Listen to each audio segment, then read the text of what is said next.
نه بر ندار. چیه؟ بایستیم با هم. بذار نشون بدم بده. بچه این پاندا رو دیدین چقدر باحاله؟ بده. حالا بلش کن. نمیذارن دیگه. اون وقت درگیری پیش اومده. بذار باشه. آقا رایان بیا اینجا یه دقیقه. درگیری پیش اومده. آقا رایان یعنی چیکار کنیم؟ خاله میگه برینا. این کیف نبود.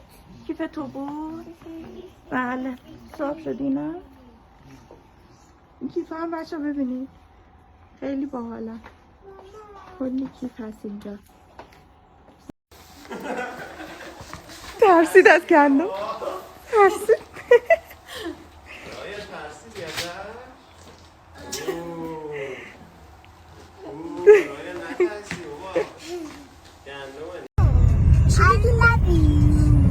I love you. I love you گندم. I love you. I love you. بابا کشتی کج نگیر گندم. دستشو بگی با هم برم. دستشو بگی گردنشو بگی.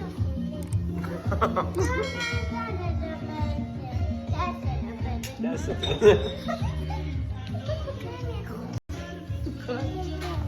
ماما ناز نکن. خب گناه داره انقدر دوست داره. میگه بی برقصیم. ببین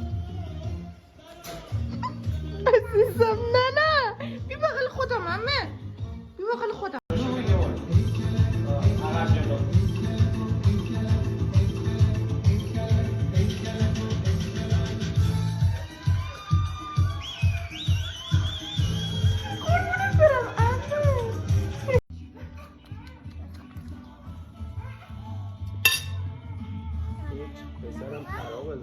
گندم یه لحظه گفت من آب میخوام. بچه غذاشو ول کرد روید رفت.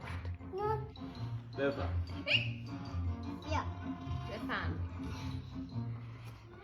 مرسی. از اینا هم میخواد بهش بدی؟